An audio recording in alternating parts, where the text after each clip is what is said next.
From WNIN News, this is the Friday Wrap.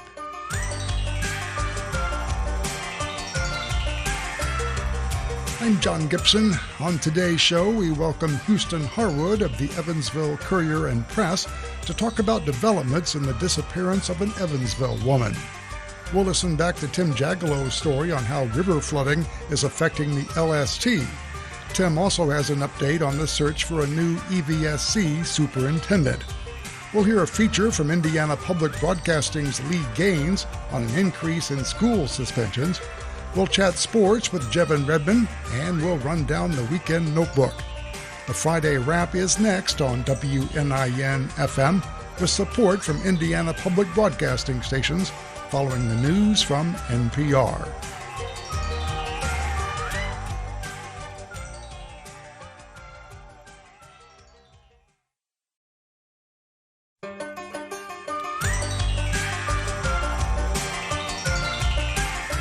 It's the Friday Wrap on WNIN FM.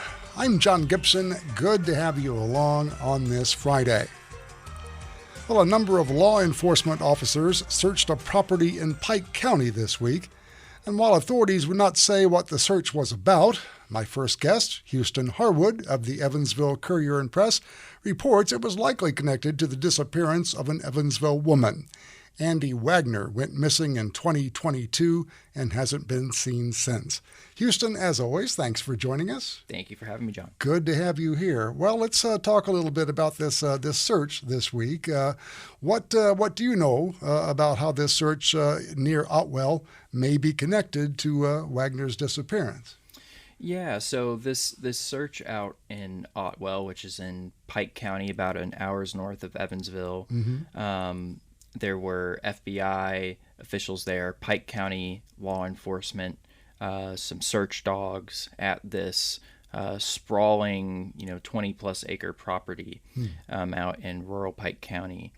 And while officials won't disclose what the search pertained to, other than they were executing a search warrant as part of an investigation, that particular property is associated with several alleged crimes and a couple of ongoing cases and investigations, one of which is Andy Wagner's case. Andy Wagner is a woman who went missing from Evansville in August 2022. Right. And so this property is associated with a man who last year approached Pike County law enforcement while he was incarcerated at the jail there, claiming to have information about Andy Wagner. I see.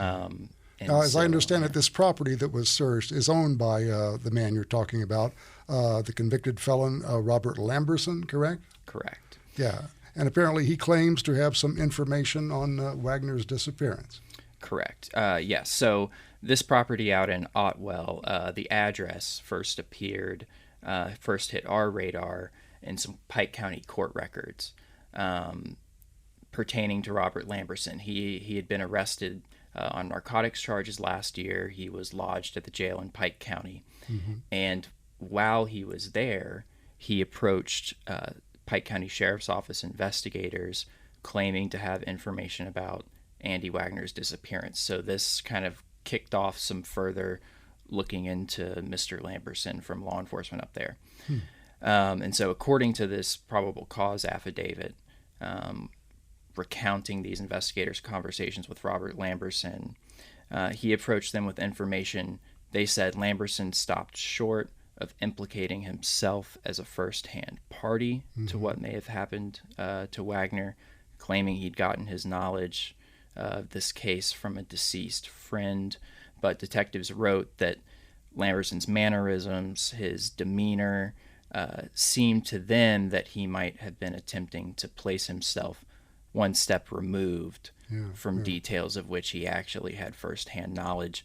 The investigators later went on to state that they had developed some evidence from independent sources that this gentleman, Robert Lamberson, was tied to either Andy Wagner's disappearance or the murder of another adult female. So there is another, well, I should say a separate murder case possibly involved here as well then.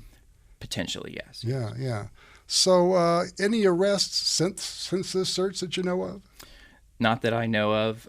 And again, we don't know from law enforcement whether this search pertained to the Andy Wagner case or if it potentially pertained to this lead about potentially another adult woman who may have been missing or murdered.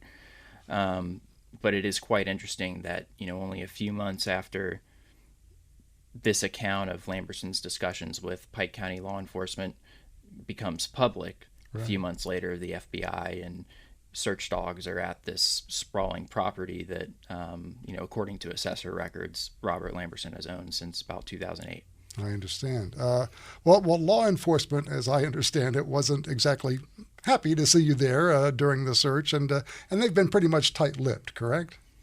Yeah, I would say that throughout this investigation, they've been very careful not to jeopardize the integrity of it. It's an investigation that spans, several area counties, potentially could cross state lines, and there's been hundreds of tips submitted. There's lots of people who have spoken to the police or given interviews, and so I think they've been very careful to keep their cards close to the vest because there have been no arrests made in this case. So if there are people out there who know what may have happened or could have been involved, the authorities are being very careful not to, clue them into where things stand necessarily. Right.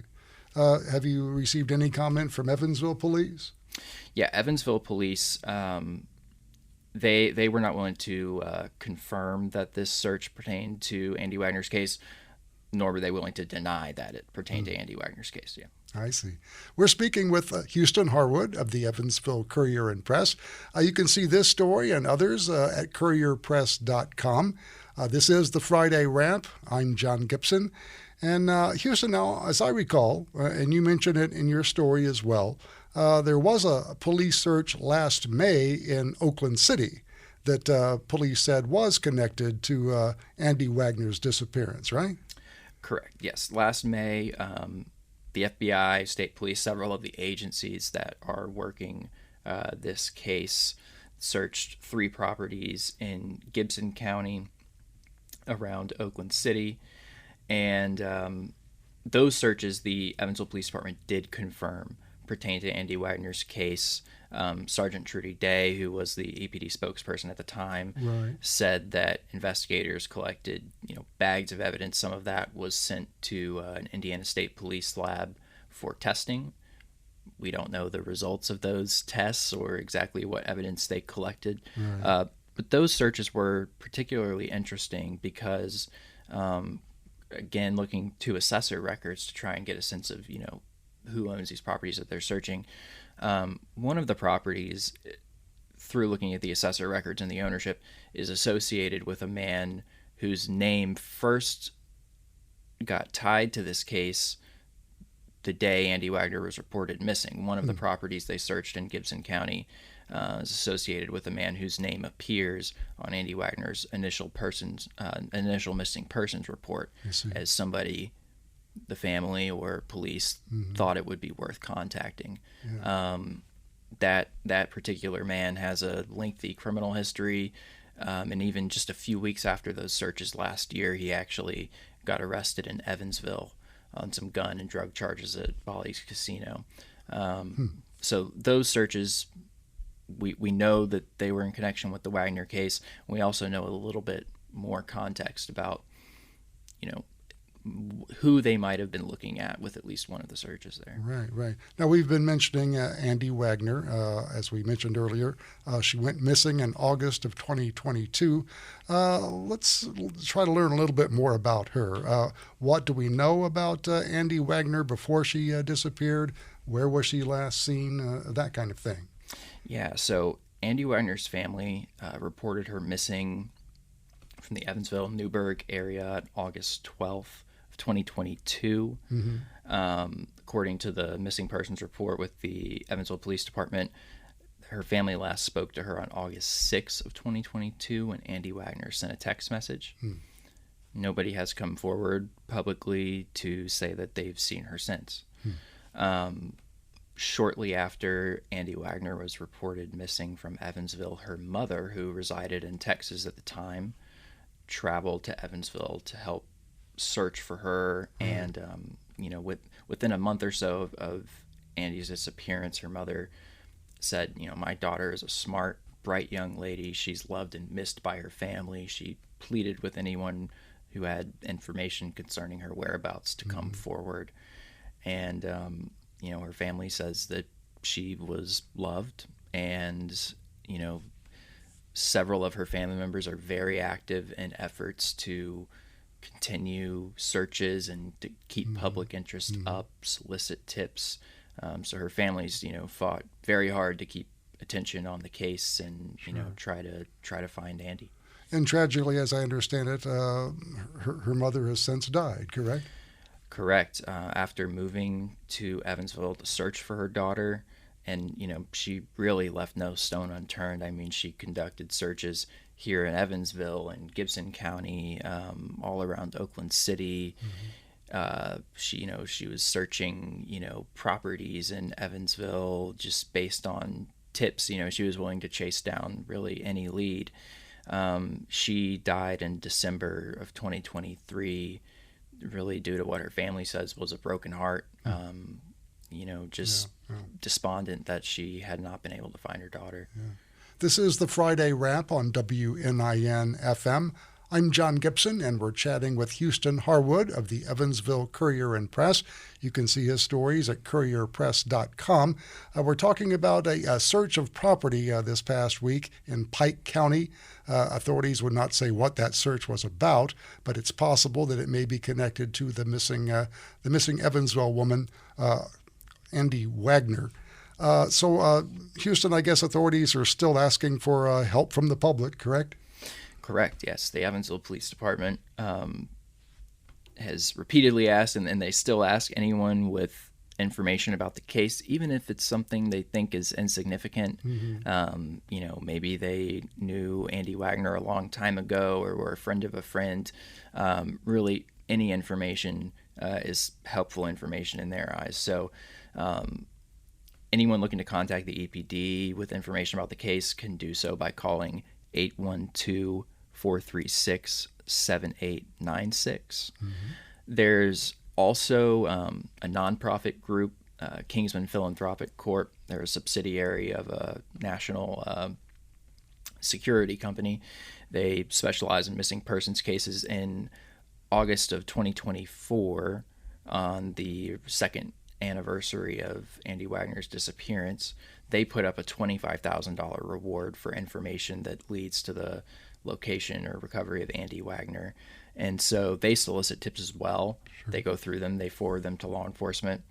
And anyone interested in reaching out to the Kingsman can also do so, calling or texting 930-212-2610. All right. And as you mentioned, that reward, $25,000, correct? Correct. Yes, indeed. Well, Houston, anything else to add about this case that we haven't touched on here? Well, I think it's important to note that, while this case has been ongoing now for more than 2 years, we have some broad strokes about, developments in the investigation. You mentioned the searches in Gibson County, and while we kind of have some clues about who those searches may have been looking at, the police have never come out and publicly named a suspect. So we still have to be very careful about, reading too much into what we can find in public records. Right. This is a case that has attracted a lot of online sleuthing, which I know is something that, can disturb investigators a little bit, because a lot of times the information that's public is just one little piece of the bigger puzzle. Sure. And it's important to keep that in mind with the search in Pike County this week. There's court records and property records that, point to what this could be about. Right. With Robert Lamberson. I think it's equally important to note that he hasn't been named as a suspect in this case either. But, the records we have there, it's interesting to see. I mean, I think, from the family's perspective, prosecutors in Pike County after reporting on Robert Lamberson in December, disclosing that he had come forward with this information, they were opposed to the release of that information. They didn't want it out there, and made it clear in subsequent court filings that they searched Robert Lamberson's cell phone for information about Andy Wagner, and they found no evidence that he was involved with the murder, or with the disappearance of Andy Wagner. Yeah. But that said, it's interesting to note that the FBI police were out at his property in Otwell this week. Right, exactly. Lots of strong law enforcement presence out there this week, as you mentioned. Well, we will certainly follow this story. We certainly appreciate all the work you're doing. This is Houston Harwood of the Evansville Courier and Press. You can read his story about this case, and stories for that matter, at courierpress.com. As always, Houston, we appreciate you joining us, and thank you so much for your help. Thank you. Thank you for having me. Good to have you here. Well, coming up on the Friday Wrap, WNIN's Tim Jagolo will be joining us. We'll be talking about the flooding Ohio River and its effect on the LST, also the search for a new superintendent for the Evansville-Vanderburg School Corporation. Those stories, our conversation with Tim Jagolo, coming up on the Friday Wrap on WNIN FM.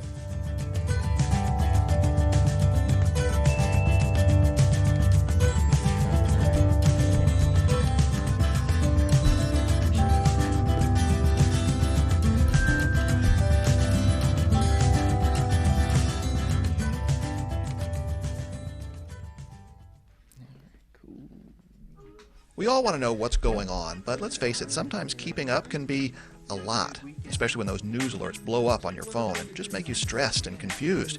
When you need some shelter, a safe haven from all the noise, public radio is the place you turn. Hi, I'm Scott Horsley, and WNIN is your space for respectful, thoughtful dialogue and reporting that helps to break down big ideas. Guarantee yourself future moments of peace. Give online right now at WNIN.org.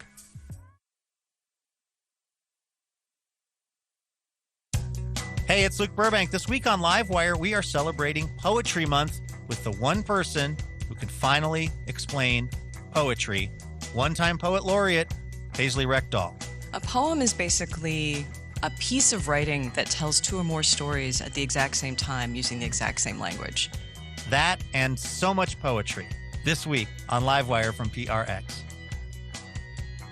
You can catch Livewire at 6 p.m. Saturday. It repeats at 1 p.m. Sunday on WNIN FM. I'm Christopher Kimball from Milk Street Radio. It's time to forget everything you thought you knew about Italian food. Italian cuisine doesn't exist. Period. We investigate the true story of Italian cooking, from secret desserts to forgotten pastas to how Romans really eat. That's coming up this week on Milk Street Radio from PRX. You can catch Milk Street Radio at 1 p.m. Saturday on WNIN FM.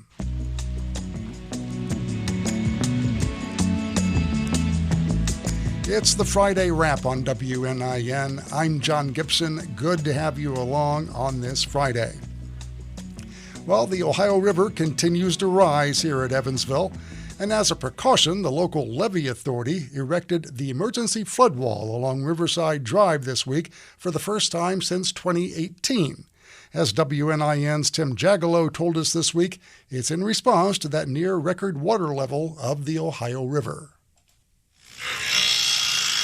Crews for the levee authority are fastening steel beams into place at the sidewalk along Riverside Drive. These are for a flood wall to be part of the levee system spanning about 3/4 of a mile. The emergency wall itself begins north of the Bally's Hotel and runs past the landing ship tank LST 325.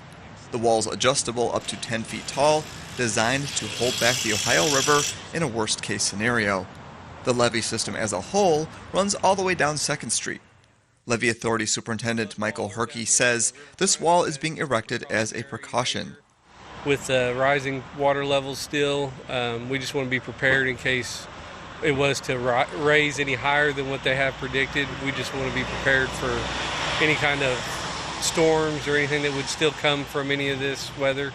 The Evansville-Vanderburgh County Emergency Management Agency is predicting that the river will crest Sunday at 48 feet. Major flooding happens at 52 feet. The record is 53.8 feet in 1937. The LST 325 is already 30 feet higher in the water than it usually is. Ship Operations Manager Jerry Worth says the prediction of 48 feet leaves a mere 3 feet of mooring for the LST before it must be moved. Right now we have several feet before we would run out, but of course the margin is getting much closer. We did have 40 feet, now we've got about 6 feet. So worst case scenario, we're going to have to get a crew in and probably take it out somewhere and find some moorings that would be able to hold us in place. Also, if the water gets too high, museum staff will have to begin evacuating important documents and priceless LST archives. For WNIN News, I'm Tim Jagalow. And Tim joins us live here in the studio. Tim, as always, we appreciate you coming in. Oh, no problem. All right. Well, you mentioned that LST 325, the World War II ship, might have to be moved. Maybe you can tell us a little bit about how it is currently moored at the museum site. It is technically moored to a floating barge. Yeah. And so all the cables are attached to the barge. It's the lower structure with the white deck. If you're just looking at the whole system there, and that barge is connected to several steel and concrete piers or pylons rather, and Jerry Worth called it a claw, like a bear claw, but it looks like a 3-piece steel section, and it comes off the barge and it attaches to a kind of like a steel channel along the pylons, and so the barge itself kind of rises along the river with that channel up and down the pylon, and then the boat, the LST, floats along with that. Right. And so if you look now, there's probably less now, but there's only about 6 feet along that channel remaining, and there's only supposed to be 3 feet once it crests on Saturday. And again, it's more than 30 feet higher than it usually is. And usually, if you look at the LST, you have to take a ramp down onto the LST from the sidewalk. Yeah. Now you have to take a nice steep climb up the ramp to get to the deck. Yes. And of course, that makes it much more visible if you happen to be driving down Riverside Drive. The ship is right there, very, very high up in the... the barges are all at eye level now. Yes, they are. Yes, they are. Well, now, as we mentioned, the river is expected to crest about 6 feet above flood stage here in Evansville. So how likely is it that they might have to dock it elsewhere? It's very, very unlikely that they'll have to move, fortunately. It's pretty unlikely unless the predictions are off by the extra 3 feet or so. Right. And if that happens, by the off chance, they'll have to scramble a crew and move the LST and probably move that barge as well. The museum itself was built to be a foot higher than that record level from 1937 of almost 53.8 feet. Right. And only if something goes terribly wrong will they have to start moving stuff out of there. But because the river is so high, they have had those conversations now. They have talked about, well, what do we do if it actually gets worse? Yeah. Well, we'll certainly keep an eye on that. At this point, it looks like the river will crest at 48 feet, at least here in Evansville. Now, let's talk about the levee system a little bit. I understand you learned quite a bit about it. It's about 3/4 of a mile long. Tell us how it all works. Right. Yeah, and I was talking about this before we went on about my ignorance with how the levee works. Working and covering a river town, you'd think I would know about how levees work. As I said before, I thought that the levee was this thing like a dam or something that I just hadn't seen somehow yet. Right, but it's everything along the riverfront here. Technically it's 20 pump stations, it's 90,000 feet of the levees and machinery. And to further break down what that levee system is, it's 20 pump stations, 24 movable enclosures, 15 sandbag enclosures. There's 80,000 feet of earth levee, which, as you mentioned, we walk along the river. Yeah, down here on the riverfront, you will find yourself walking along the top of the levee. Yeah. Yeah, and there's 8,000 feet of concrete walls, and then there's the roadway levee. And as I was standing there by, Callahan's is the name of that restaurant across the street from the casino. Kavanaugh's. Kavanaugh's. Yeah, there you go. Yeah. Been there so many times. And then when I was looking at the walls, I'd like, okay, yeah, these walls are part of the levee that are facing the road, that they're kind of tannish painted. And then if you look between the walls, there are more of those steel channels at which they could drop in more steel or structure to have that be forming part of the levee. So it is very interesting. And of course, if you look right down Main Street, right to Riverside Drive, you can, the walkway, how you can kind of look through the wall, and there's like, what do we call that? You can kind of look through the wall there. There's actually places where they can attach more steel plates should the river rise to the level of the walking path. I see. So they can add that there. And so, there are mechanical parts of it. There are those pump stations. They have procedures in place where if the river rises above, 32 or 30, rises above 32 feet, the system is triggered where there has to be more staff on hand to pay attention to the levels. A little bit about the levee authority. It's its own separate city government branch. Right. There's a 3-member board, and it's kind of monitored by the Army Corps of Engineers. They inspect the system every year. Sure. And it was first funded in 1937. The project for the first levee in this area started in 1939. Of course, following that, very destructive, tragic flood from 2 years prior. Right, yeah. And since then, it became quite the levee system was basically a response to that calamitous flood back in 1937. I believe, and I don't know if you have this number, but I believe the levee system was designed to protect the city up to 57 feet, which is about another 3 or 4 feet above the 1937 level. So they made it so that even a 1937 flood, a repeat of that, should at least keep most of the city dry and high and dry, I guess you would say. Now, of course, as we mentioned, the predictions for this weekend look to be 48 feet here in Evansville, right? Right. Yeah, we're currently sitting at 47.5 feet. 42, again, to review, is flood stage for Evansville. It's different for every city, I believe. It's supposed to crest at 47.8 feet Saturday night, all the way until Monday. Monday is it's supposed to begin dropping Monday a.m. and get down to 33.5 feet finally on April 21st. Yes, indeed. So a long ways to go. A lot of falling to do along the Ohio River. And I believe then on Sunday, the crest will be in Mount Vernon. And I believe the difference between the flood stage there and the crest is quite a bit greater than we're seeing here in Evansville. So a heads up to the folks in the Mount Vernon area. Of course, everyone along the river here knows it's high at this point. In fact, it's becoming a bit of a sightseeing thing. I've noticed quite a few folks downtown here just checking out the river because it's kind of rare to see it this high. Yeah, you could if you wanted, John, you could just like dangle yourself from the roadway and dip your toes in the river. I'll think about that. Okay. Yes, thank you for that suggestion. Anything else to add on this that we haven't touched on, Tim? It's amazing to see, and I appreciate that there are these systems in place and people paying attention and. And again, hopefully nobody loses their homes to flooding.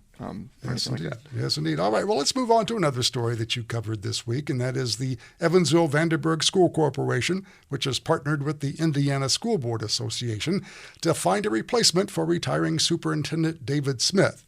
As Tim reported this week, the school board is on track for a July hiring, I should say. The Evansville Vanderburgh School Corporation has made it through the first round of applicants for the superintendent's position. Current Superintendent David Smith has been at the district's helm for 14 years. Smith announced his impending retirement in January. He's set to exit the district after 43 total years in July. To find a replacement, the EVSC partnered with the Indiana School Board Association, specifically consultant Steve Horton. The EVSC Board of Education will soon begin the second round of interviews. During this round, Horton says very specific answers are usually sought by school boards. This is about somebody who wants to be here, about somebody who has done the research and can speak specifically about the school corporation and about the community, and has an understanding of where the corporation has been, where the corporation wants to be in the future. So that kind of research and understanding speaks volumes. That was from an EVSC podcast from March. The goal is to draft a contract for the new district leader in May, who can then start in July. According to the Indiana School Board Association, about 6 to 8 candidates are usually interviewed initially. EVSC spokesperson Jason Wibkenberg says the school board takes the vetting process very seriously. Because they know they're ultimately choosing a new CEO, a new superintendent, a new leader who's going to have vision and is going to continue the great traditions and continue to moving us forward here for all of our students in Evansville and Vanderburgh County. The second round of interviews will begin soon. Stephen Horton with the School Board Association says superintendents usually only stay on for about 3 years. He said the fact that Smith stayed for 14 is a reflection of a stable school district. And that has a major impact on who's willing to apply for the job, because they're looking at these things and realizing that, gosh, if the predecessor was willing to stay for 14 years, this is a place I want to look at and really consider. For WNIN News, I'm Tim Jagalow. And Tim is still with us here. And Tim, now I understand, and I'm a little surprised at this, that the average superintendent only stays for 3 years. Is that right? That's according to that's according to a survey. Well, okay, so the American Association of School Superintendents, or they call themselves the Superintendents Association, 21% do serve for 13 years or more. But the expectation is that 3 to 5 years is kind of an average. Right. Usually the first superintendent job an administrator has, they're between 40 to 49 years old. They'll start out with a smaller district, and most taught before that and had administrative experience, and they'll also serve several districts in their career, which, again, I don't think Dr. Smith did that. I think he was just here. Dr. Smith was a long-time teacher, administrator, and then superintendent. But yeah, as you say, it makes some sense, I suppose, that superintendents, like any career, you might move around and try to work your way up to bigger districts. Now, the school board, the local school board, makes the decision on the superintendent. Can you give us some more details on how that process works? I can. And I will point out that the gentleman that I used his voice on this, Stephen Horton, he says that this is essentially the biggest decision, the most important decision that the school board will make. It is their decision. They are in charge of the whole process, but it's also very common to partner with either an association or hire a consultant to help with this process. At least based on the searches that I've covered in past years, but. It starts off with deciding who they're going to partner with. That's a big decision. And, and the EVSC board is a mix of members who have never hired a superintendent before and who has. So so some of them have experience, some of them don't.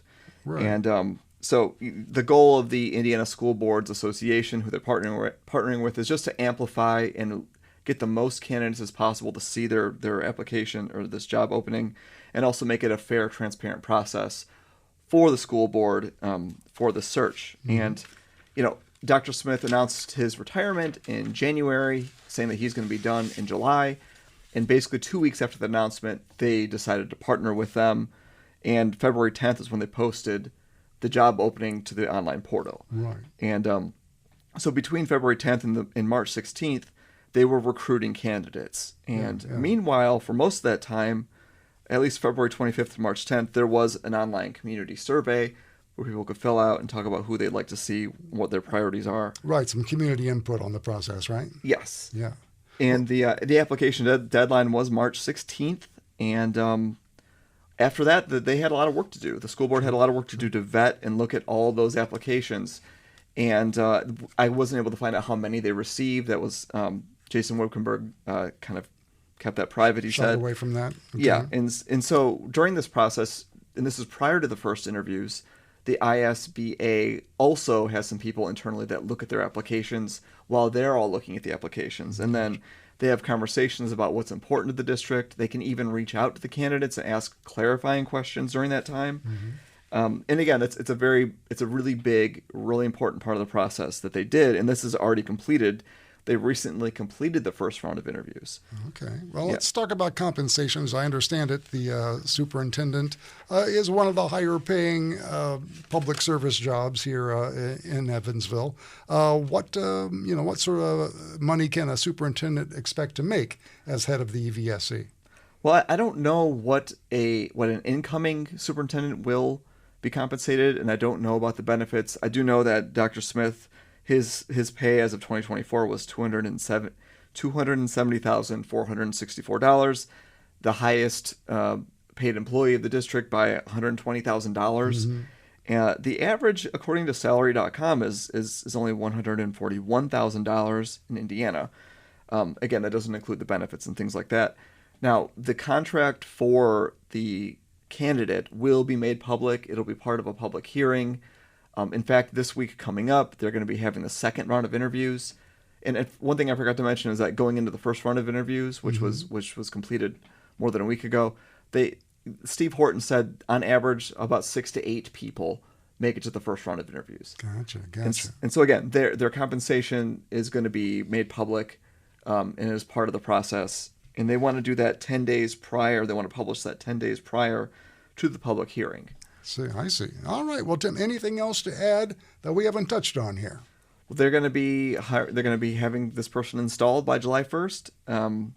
And I know it's going to be a big deal because it's the first new superintendent in 14 years. Yes, indeed. We'll be keeping an eye on that. We appreciate your reporting, as always. That is WNIN's Tim Jagalow. Again, Tim, thank you very, very much for all of your help. Well, coming up on the Friday Wrap, we'll hear from Lee Gaines of Indiana Public Broadcasting about a rise in school suspensions across Indiana. We'll hear that also coming up. The Sports Chat and the Weekend Notebook straight ahead on the Friday Wrap on WNIN FM.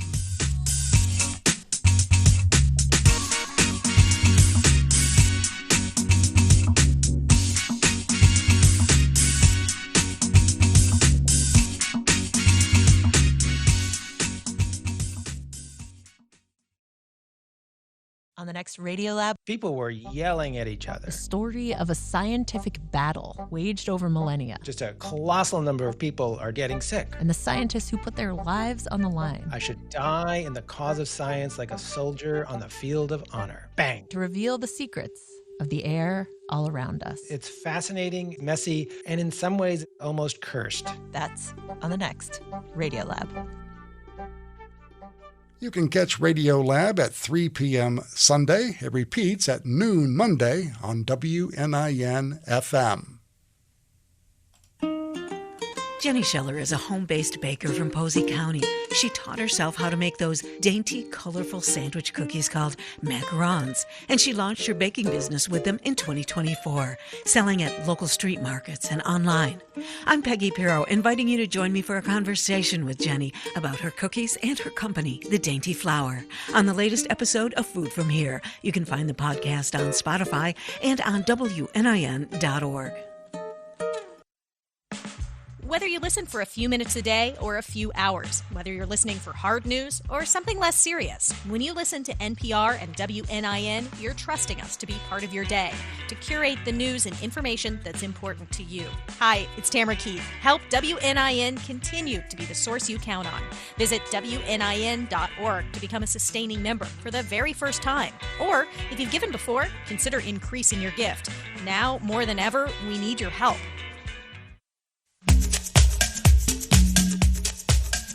It's the Friday Wrap on WNIN FM. I'm John Gibson. Well, school suspensions in Indiana have increased since the pandemic, and students with disabilities are suspended more than twice as often as their peers. Indiana Public Broadcasting's Lee Gaines tells us why the numbers are high for special education students and what, if anything, can be done about it. Bella is 9 years old and in the 3rd grade. She's been suspended from school at least 15 times since kindergarten. Your mom told us that you got suspended. Do you remember what that felt like? It made me angry and embarrassed. Bella's mom, Kristen, says suspensions affect her daughter's mental health. She started questioning herself. Mom, why am I so bad? Mom, I'm sorry. Why did God make me like this? We're not using Kristen and Bella's full names because of the sensitive nature of this story. I'm like, you're not bad. You just need more help. You're missing some skills. Bella has ADHD. She struggles to regulate her emotions, and small conflicts can escalate into big confrontations. She spends most of her day in the general education classroom. Last year, Bella refused to sit in an assigned spot in class. Her mom says she wanted to sit by her friends. Bella argued with her teacher. She was then locked out of her classroom. She threatened to hurt others and herself. Bella crawled on the ground and ran away from school staff. At that point, she just felt like nobody was believing her, nobody would listen to her, because it was like little incidents like that through the whole year. The school called Kristen to come pick Bella up. Bella was still upset when her mother arrived, and the school nurse called an ambulance. It was hard for me to see her like that. The incident ended with Bella suspended for 2 days for defiance. The number of suspensions in Indiana public schools rose to its highest level in a decade when kids returned to classrooms after the pandemic. That number is higher for students with disabilities, averaging 25 incidents per 100 kids in special education. Bella goes to school in Hobart in northwest Indiana. That district suspends even more students with disabilities. Hobart Superintendent Peggy Buffington told WFYI that elementary-age students are exhibiting more aggressive behavior since the pandemic. But even veteran educators say removing kids from school doesn't help them. So, do I think suspensions benefit kids? No. Joe Quiz is the president of the Indiana Council of Administrators of Special Education. Do I think they're necessary sometimes to reset and get plans readdressed and kind of retool the machine? Absolutely, because we just don't have another option at our disposal a lot of times. Quiz believes schools in Indiana are doing their best to keep special education students in class, but he says schools need to consider the educational experience of all kids. So if you clear a classroom of 22 children so one student can work through their episode that they are dealing with, then you've got 21 students who aren't receiving their education for that period of time. Rebecca Rabb is a special educator in Whiteland, Indiana, who works with kids like Bella, students with diagnoses like ADHD and emotional disabilities. These students spend most of their days in general education classrooms. She's seen more challenging behavior among her students since the pandemic. I've had so many kids suspended this year, but like the big ones have been stealing, cheating, verbal altercation, not being in class, using their cell phone, and like that becoming more and more of an issue. Even Rab, a trained special educator, says she learned most of what she knows about student behavior on the job. And we don't have a lot of the training or support I feel that is needed. We don't really know what we need quite yet. Yeah, we definitely are being stretched very thin. So if suspensions don't work, what should schools do? I don't think there's an easy solution. Catherine Vulgaridis is a professor who studies special education at Hunter College in New York City. She says the work begins in the classroom. A key piece in that is time and human connection and sense of belonging between practitioners, families, communities, and students. So I think it's a complex space. Vulgaridis says teachers need to build relationships with students to understand what causes their behavior. Third grader Bella had a teacher in the first grade who understood her. She was only suspended once that year for behavior on the bus, not in the classroom, says her mother, Kristen.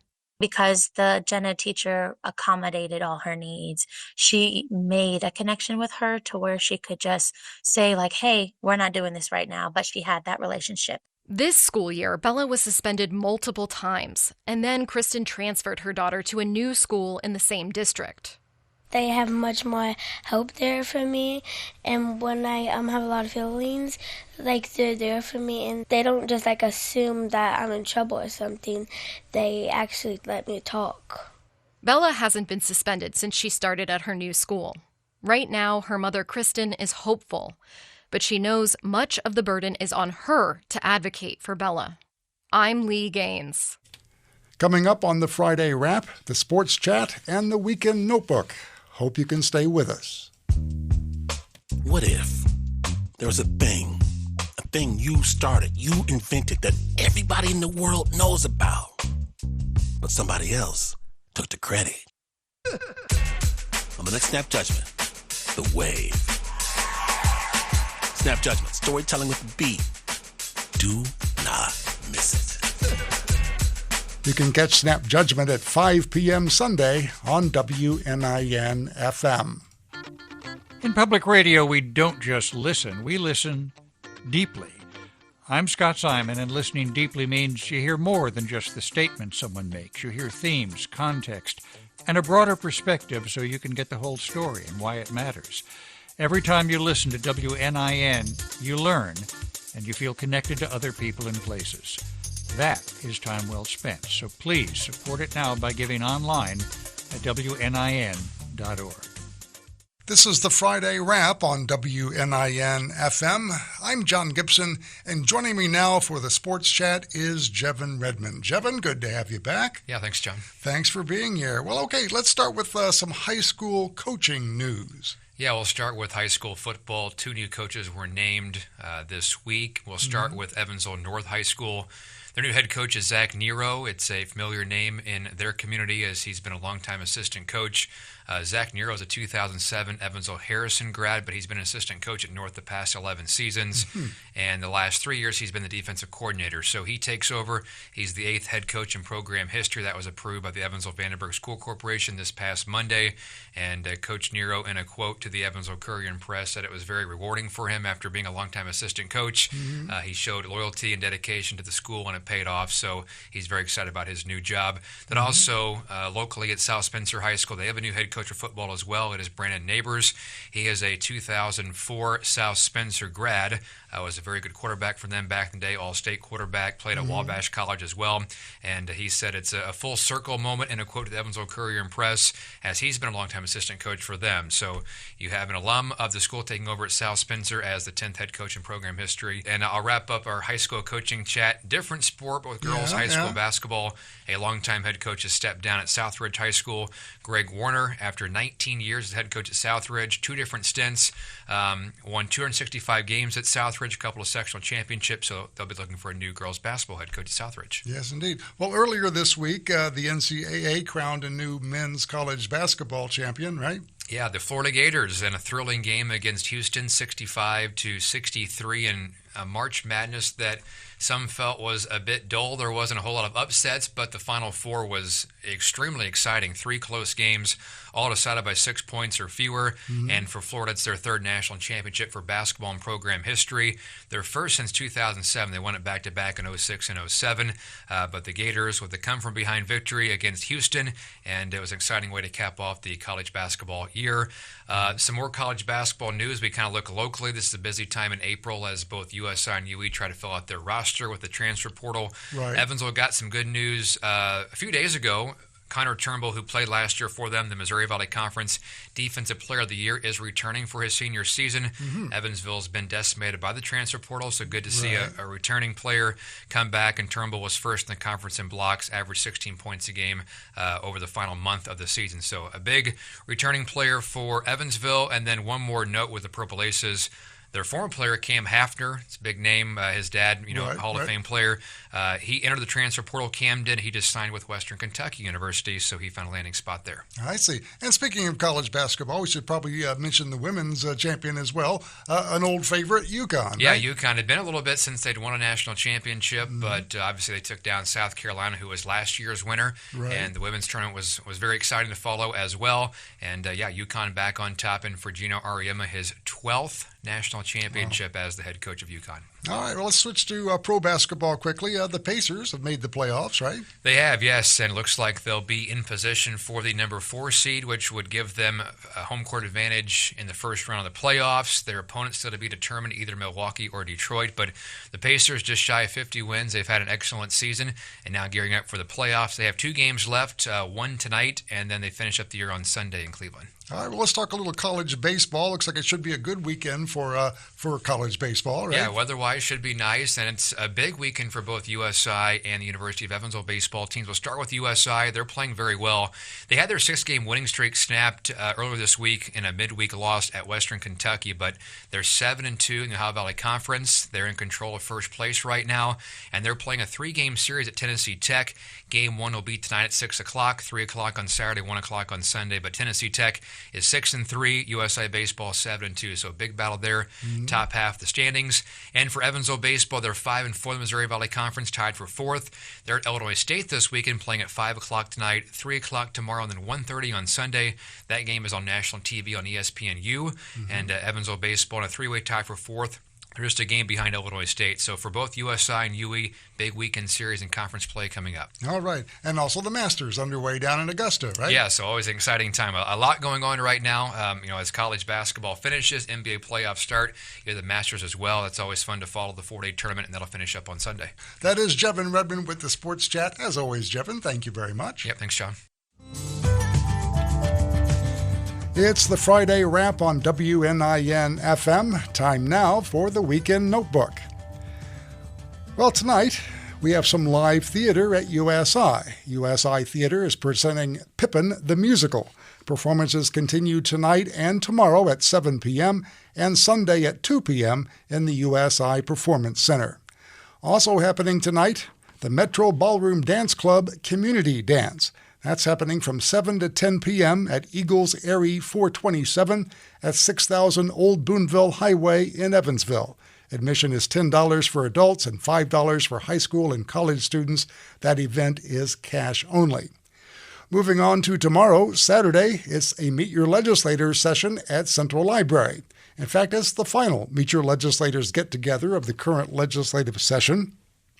Area state legislators will make presentations and take questions beginning at 9:15 a.m. at EVPL Central tomorrow. Also happening on Saturday, the Westside Nut Club Easter Egg Hunt. It's called the Fastest 45 Seconds on the West Side. The 78th annual Easter Egg Hunt features thousands of plastic eggs filled with candy. Kids can also see the Easter Bunny, Elmo, Big Bird, and others.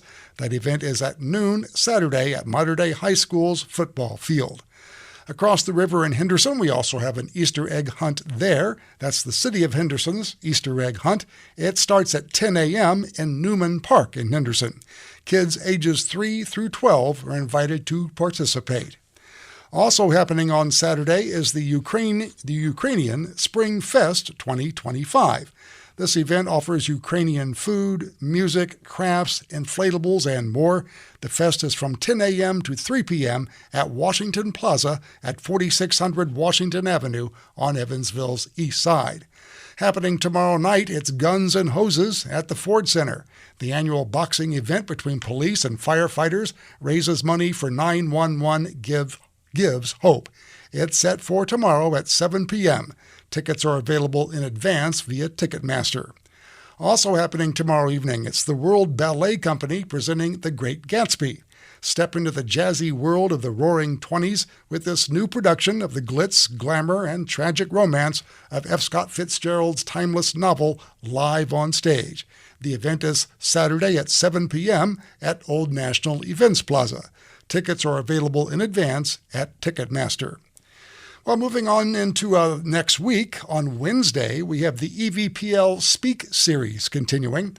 Ralph Shane is the next author in this year's series. Shane is the author of Hour of Need, telling the story of how a Danish Jewish family, which included his mother, was rescued from the Holocaust through the actions of everyday citizens. The free presentation is at 7 p.m. Wednesday at the Victory Theater. And speaking of speaking, it's the return of Evansville Speaks at the Arts Council. This is happening Thursday evening. This open mic event includes poetry, prose, and storytelling. It's from 6 to 8 p.m. Thursday at the Arts Council Gallery at 212 Main Street. Well, that's going to wrap up this week's Friday Wrap. I'd like to thank all of our guests, including Houston Harwood of the Evansville Courier and Press. Also thanks to Tim Jagalow. A big thanks to Indiana Public Broadcasting's Lee Gaines. Thanks also to Jevin Redmond. Thanks also to Indiana Public Broadcasting Stations. A big thanks to Mariah Winnie for social media support, I should say. And of course, thanks for your support here at WNIN FM. I'm John Gibson, and for this Friday, that's a wrap.